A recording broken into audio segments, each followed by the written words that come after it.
Hello guys, this is आनंद। आप देख रहे हो अपना चैनल जेस का ईडीयू। और आज हम करने जा रहे हैं नाइन्थ का बहुत ही जबरदस्त लेसन, जो कि हम सबका फिजिक्स में ग्रेविटेशन। ओके, ग्रेविटेशन में जानेंगे मोस्टली बच्चे क्या होते हैं नाइन्थ में, बहुत कंफ्यूजन। नाइन्थ नाइन्थ अभी यही बेसिक है, आप इसको स्ट्रॉन्ग करो, ठीक है। और जितनी बेसिक पॉइंट बताई जा रही है इसको कॉपी पेन लेके नोट करो। आगे क्लास 11th में आपको कोई दिक्कत नहीं होगा। ओके, हम सबका लेसन है आज gravitation.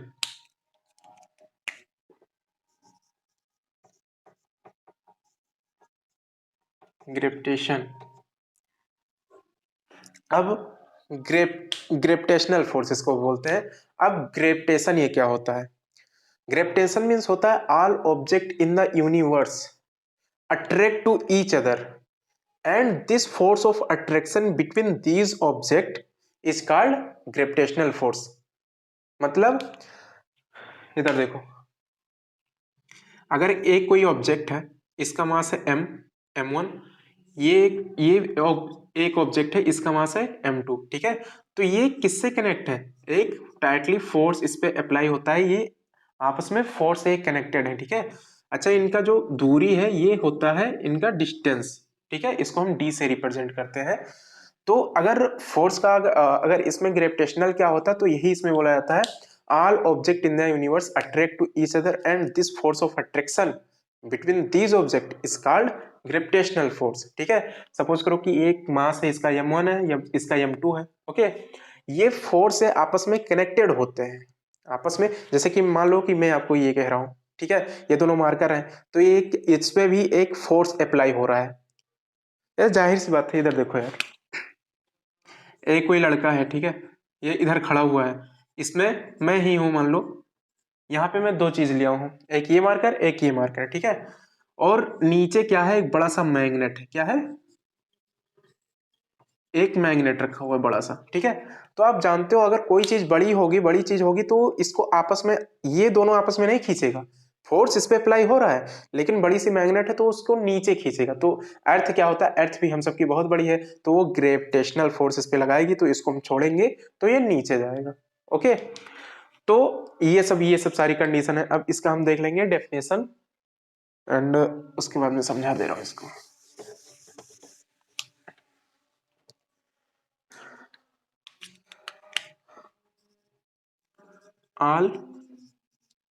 All object in the universe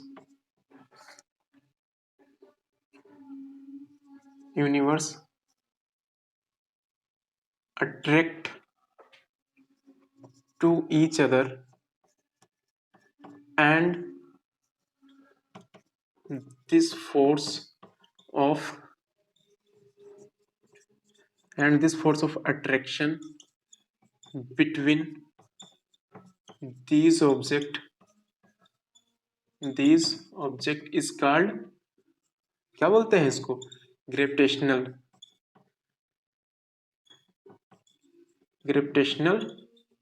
force. Okay, मतलब क्या बोला है इसमें? All object in the universe, ब्रह्मांड में जितनी सारी वस्तुएं हैं वो आपस में एक दूसरे से क्या है? विथ अ फोर्स कनेक्टेड है। वो all object in the universe attract to each other. एक मान लो कि मैंने यहाँ पे जैसे अभी बताया, एक ऑब्जेक्ट है, इसका मास है m1, ठीक है। और ये एक एक ये भी ऑब्जेक्ट है, इसका मास है m2। ये आपस में कैसे होंगे? जितनी ब्रह्मांड में जितनी सारी चीजें हैं वो क्या है? आपस में कनेक्टेड है विथ अ फोर्स। किससे ये कनेक्टेड है? With a force. ये फोर्स से कनेक्टेड होते हैं, ठीक है। And all object in the universe attract to each other and this force of attraction between these object, ये जो कनेक्ट होंगे, ठीक है, एक फोर्स से कनेक्टेड होंगे और उनमें जो चीज लग रहा है, यानी जो फोर्स इसमें लग रहा है, ठीक है, and this force of attraction between these object is called gravitational force. अच्छा, ये जब दोनों आपस में इतना दूरी दूरी पे हैं तो इसका डिस्टेंस भी कुछ होगा ना। ओके, तो ये आपस में क्या होते हैं? यही हम सबका ग्रेविटेशनल फोर्स है। बात समझ में आई? और यही हम सबको, इसको क्या बोलते हैं? हम ग्रेविटेशनल भी बोलते हैं। मींस ये एक मार्कर है, ये भी एक मार्कर है, इसको आपस में क्या करेंगे? इसमें भी फोर्स अप्लाई हो रहा है, एक बार ध्यान से सुनेंगे, इसमें भी फोर्स अप्लाई हो रहा है लेकिन कैसा? इसमें माइनर अमाउंट में, मतलब कम अमाउंट में फोर्स लग रहा है। कैसे? जैसे कि मैंने बताया कि इधर एक लड़का है, मान लो खड़ा है, ठीक है, और यहाँ पे दो मार्कर वो लिया हुआ है। जैसे कि सपोज मैं लिया हूँ एक इधर लेफ्ट राइट हैंड में, और एक बड़ा सा मैग्नेट कोई नीचे रखा है, एक बड़ा सा मैग्नेट नीचे करके मैंने रखा है, ठीक है। तो उस मैग्नेट पे क्या, ये मैग्नेट पे क्या करेगा, ये जाके उसी पे अट्रैक्ट होगा। क्यों? क्योंकि वो उसका मास ज्यादा है और इस इन दोनों का मास कम है। तो जैसे कि हम सबकी पृथ्वी ये है, ठीक है, हम सबकी पृथ्वी है, तो ये भी हम सबका एक जान लो कि बहुत बड़ा है, इसका मास भी बहुत ज्यादा है। तो कोई भी चीज हम ऊपर अपवर्ड जब उसको थ्रो करते हैं, फेंकते हैं ऊपर, तो नीचे ही आता है। यही होता है हम सबका ग्रेविटेशनल, ठीक है। जैसे इसमें बोलते हैं कि न्यूटन थे तो न्यूटन के सर पे सेब गिरा, ठीक है, वो सब तो मन गढ़ंत कहानियां बना के कोई बता देता है ऐसे, ठीक है। आप देखेंगे यूट्यूब पे, गूगल पे करेंगे हिस्ट्री ऑफ ग्रेविटेशनल फोर्स, उसमें सब कुछ सारी सारी चीजें आपको, बस वो क्या है, थोड़ा इंटरेस्टिंग उसको बना देते हैं करके कि हाँ न्यूटन थे तो उनके सर पे सेब गिरा है, ऐसा कुछ भी नहीं होता। बात आ गई समझ में?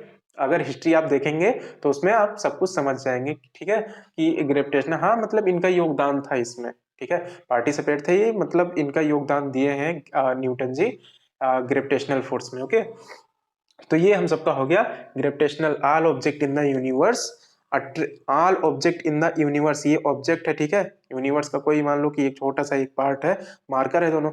All object in the universe attract to each other, and then this force of attraction between these objects is called gravitational force. I think, are you getting my point? Okay, अब इसको हम इरेज करते हैं, पहले इसको क्या करिए, note करिए, फिर आगे बताते हैं। सो आई थिंक हो गया होगा आप सबका, इतना ग्रेविटेशन अगर हुआ होगा तो अब आगे चलते हैं।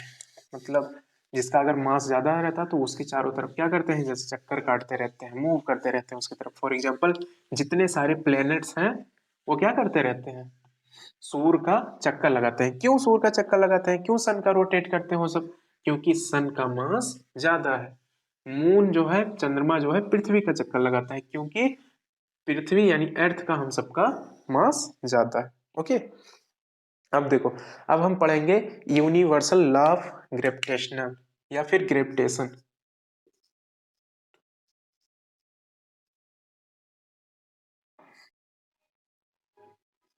Universal law of universal law of gravitation, ठीक है। अब ये क्या बोलता है, यूनिवर्सल लॉ ऑफ ग्रेविटेशन, देखो क्या बोलता है हम सबका, all object in the universe attract to another object with a force which is which is proportional to, means directly proportional to product of their masses and inversely proportional to square of distance between them। अभी नहीं समझ में आएगा, इस language को break करेंगे अभी सब कुछ। यहाँ से हम जो ग्रेविटेशनल का ग्रेविटी का sorry I mean gravitational force का क्या फार्मूला होता है, यहीं से हम सबका ड्राइव हो जाएगा। ओके, देखो इधर ये हम सबका एक स्टेटमेंट है यूनिवर्सल लॉ ऑफ ग्रेविटेशन। इसमें क्या होता है देखो, all object in the universe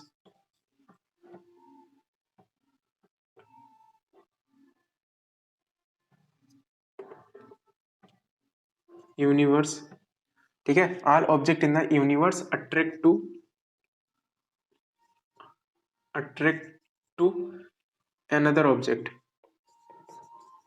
another object with a force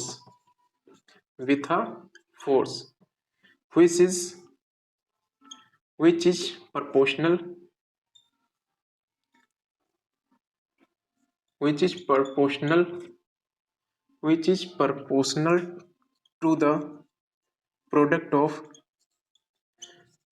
of their masses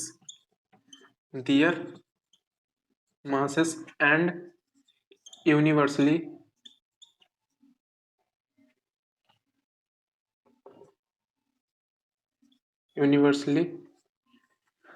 and universal, all object in the universe attract to each all object in the universe attract to another object with a force which is proportional to the product of their masses and inversely proportional यूनिप्रोपोर्शनल to the universal proportional to the square of distance between them. देखो इधर, देखिए इधर, all object in the universe attract to another object, मतलब इस ब्रह्मांड में जितनी सारी चीजें हैं वो एक दूसरे से क्या करती रहती है, अट्रैक्ट करती रहते हैं एक दूसरे ऑब्जेक्ट से, ठीक है, विथ अ फोर्स के साथ, which is proportional to the product of their masses, which is proportional to the product of masses, उनका प्रोडक्ट करेंगे आपस में, ठीक है, मींस प्रोडक्ट मींस होता है मल्टीप्लाई, इसमें सब मतलब होगा plus means addition, which is product of their masses and inversely proportional to the square of distance between them। एक मिनट, स्पेलिंग,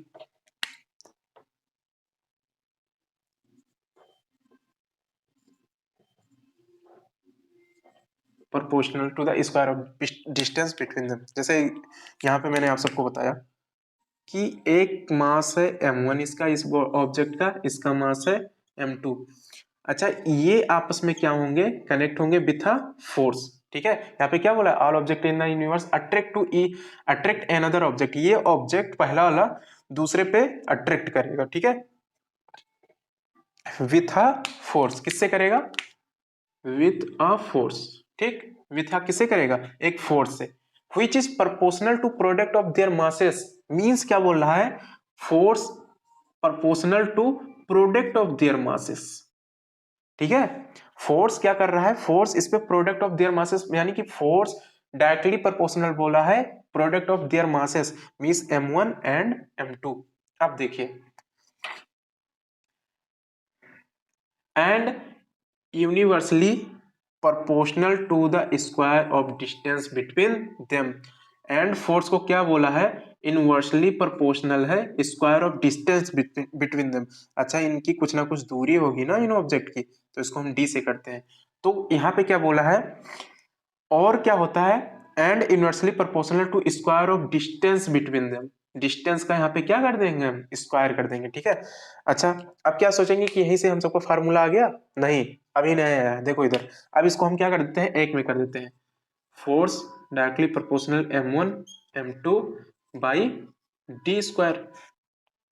अब देखो आगे देखो, जब हम बताया, मैंने आप सबको बताया कि जब कॉन्स्ट ये प्रोपोर्शनल का सिंबल जब हटता है तो एक कुछ ना कुछ कांस्टेंट लग जाता है, ओके, तो F इज इक्वल टू होगा आपका G, इस कांस्टेंट को, इस प्रोपोर्शनल सिंबल को हटाएंगे, यहाँ इक्वल टू का सिंबल लगेगा, यहाँ पे कुछ ना कुछ कांस्टेंट लग जाएगा, वो कांस्टेंट हम सबका G, तो F is equal to G m1 m2 by D square, okay.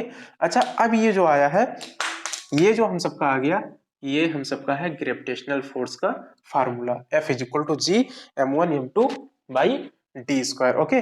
अच्छा, अब देखो आगे देखो,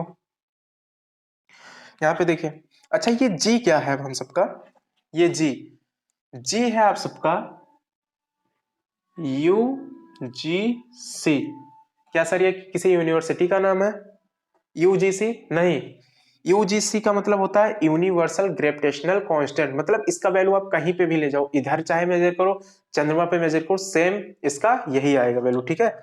अच्छा, मैं इधर बता दूं, वैल्यू ऑफ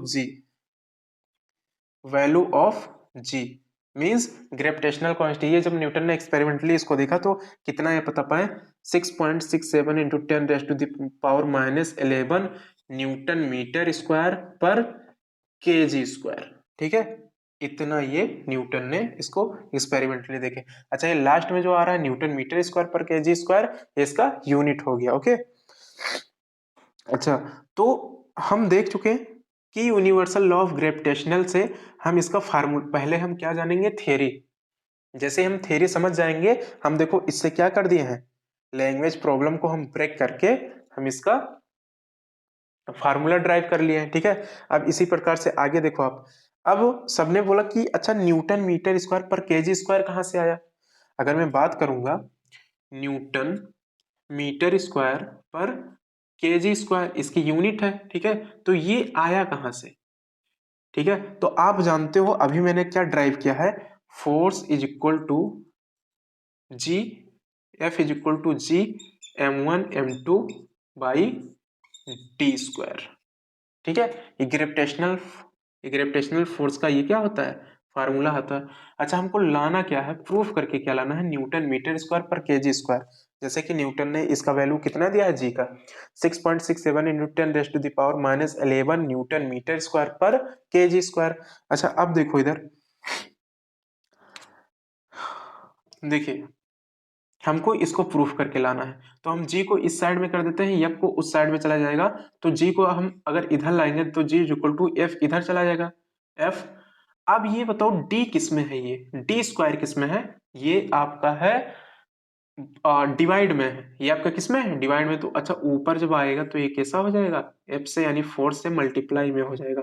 अच्छा, m1 m2 किस में था, मल्टीप्लाई में था, तो नीचे आएगा किस में हो जाएगा, ये भी आपस में डिवाइड में हो जाएगा। ठीक है, ये डिवाइड का सिंबल लगा है, ठीक है, अपान जिसको बोलते हैं। अब आगे देखो, आप जानते हो फोर्स का ऐसा यूनिट क्या होता है, न्यूटन। डिस्टेंस डिस्टेंस का ऐसा यूनिट क्या होता है, मीटर। और डिस्टेंस का स्क्वायर है तो डिस्टेंस का मीटर का हम स्क्वायर लगाएंगे। ठीक है, न्यूटन मीटर स्क्वायर हो गया, और यहाँ पे डिवाइड था तो यहाँ पे लगाएंगे हम अपान। m1 m2 है, मींस मास दिया तो मास का ऐसा यूनिट केजी। अब मास m1 है m2 है, मास का तो हम क्या लेते हैं, नॉर्मली केजी लेते हैं, और m1 m2 है मींस केजी का यहाँ पे स्क्वायर हम सब ले लेते हैं। ठीक है, तो ये जो g का जो ये आया है, g मतलब ग्रेविटेशनल या कांस्टेंट है। ठीक है, g के वैल्यू कितना आ गया, मतलब इसका आप बोल सकते हैं यूनिट आया है न्यूटन मीटर स्क्वायर पर केजी स्क्वायर। ओके, अब यहाँ तक हम सबका आ गया, तो आई होप ये पॉइंट आप सबका क्लियर हुआ होगा। ओके, देख लो इसको एक बार मैं फिर से बताना चाह रहा हूँ, देखो इधर, यूनिवर्सल लॉ ऑफ ग्रेविटेशन है। ठीक है, ये क्या कहता है, all object in the universe attract another object with a force which is directly proportional or proportional to the product of their masses। मतलब इसका अगर कोई मास है, इसका भी मास है, तो इस दोनों मास में क्या किया जाता है, इसका प्रोडक्ट मींस मल्टीप्लाई किया जाता है। Okay, and inversely proportional to the square of distance between them. उनके डिस्टेंस का क्या कर दिया जाता है, बाद में स्क्वायर। ठीक है, अब इस लैंग्वेज को ब्रेक करने के लिए मैंने यहाँ पे बताया कि एक का मास है m1 m2 है। ठीक है, और ये आपस में क्या होते हैं, अटैच होते हैं विथ अ फोर्स। और फोर्स कैसा होता है, इन दोनों प्रोडक्ट का क्या होता है, डायरेक्टली प्रोपोर्शनल होता है। तो मैंने सेम वहां यहीं पे ये चीज लिखा है, फोर्स इज, यहाँ पे लिखा है ना, force which is proportional to the product of their masses. तो इसका मास m1 है, एक ऑब्जेक्ट है, दूसरे का m2 है। अब फोर्स डायरेक्टली प्रोपोर्शनल है m1 m2। अब फिर सेकेंड हम कंडीशन देखेंगे, ये तो पहला हो गया, फिर बाद में क्या बोला है, and inversely proportional to the square of distance between them. इसमें जो डिस्टेंस है, इसकी जो दूरी है, इसका हम क्या कर देंगे, स्क्वायर कर देंगे। तो force inversely proportional to 1/d square means inversely proportional इसको बोलेंगे। अच्छा, हम इन दोनों चीजों को, पहला f प्रोपोर्शनल m1 m2, ठीक है, और f inversely proportional m1 by D square को हम क्या कर देते हैं, दोनों को कंबाइन करते हैं, आपस में जोड़ देते हैं, तो f directly proportional m1 m2 by D square. Okay, इन दोनों चीजों को मैंने मिला दिया है इसमें। अब देखो, मैंने बताया एक प्रोपोर्शनल का सिंबल है, तो प्रोपोर्शनल का सिंबल अगर हम हटाते हैं तो एक क्या लग जाता है हम सबका, एक कांस्टेंट हम सबका लग जाता है। तो F इज इक्वल टू, जैसे लगाएंगे प्रोपोर्शनल का सिंबल हटाएंगे, फिर हम सबका बन क्या जाएगा इधर, G। अच्छा, अब G क्या होता है, G को मैंने बताया UGC। तो क्या है सर, क्या यूनिवर्सिटी या कोई कॉलेज का नाम है, तो नहीं, यहाँ पे बिल्कुल नहीं है वो।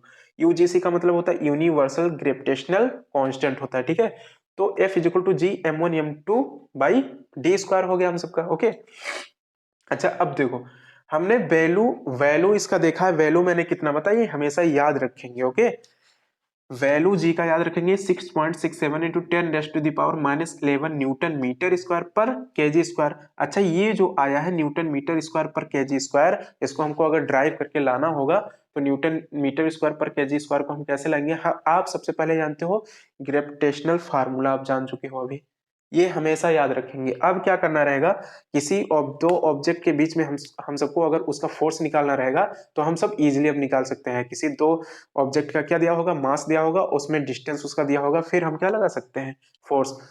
फोर्स कितना लग रहा है उस पर हम निकाल सकते हैं, और जी का वैल्यू तो आपको अभी मिल गया 6.67 इंटू 10⁻⁻11 न्यूटन मीटर स्क्वायर पर केजी स्क्वायर। ओके, अब देखो ये, तो जी इज इक्वल टू होगा एफ इंटू डी स्क्वायर। मतलब एफ कहां से आया, एफ इज इक्वल टू जी है, तो जी को हम इधर साइड में रख दें, इज इक्वल टू के उधर एफ को हम रख दें, ठीक है। तो जी इज इक्वल टू एफ। अब डी स्क्वायर यहाँ पे डिवाइड में था, तो ऊपर जब जाएगा तो ये किस में हो जाएगा, ऊपर जब जाएगा तो हम सबका ऑब्वियसली मल्टीप्लाई में हो जाएगा। अब m1 m2 किस में था, आपस में मल्टीप्लाई में था, नीचे आया तो डिवाइड में हो गया, ठीक है। अब इसी प्रकार से हम सब जानते हैं कि फोर्स का ऐसा यूनिट आप जानते हो न्यूटन होता है, डिस्टेंस का मीटर स्क्वायर होता है, m1 यानी मास यहाँ पे दिया तो केजी का स्क्वायर हो गया। और अच्छा ये चीज, ये वाली जो चीज आई है हम सबकी, ये आ क्या गई है, ये वाली न्यूटन मीटर स्क्वायर पर केजी स्क्वायर, इसका यूनिट आ गया है, ठीक है।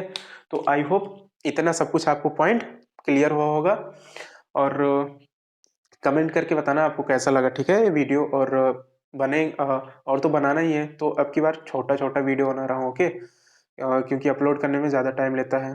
तो मिलते हैं नेक्स्ट लेक्चर में, तब तक के लिए thanks for watching, see you again next time, bye bye.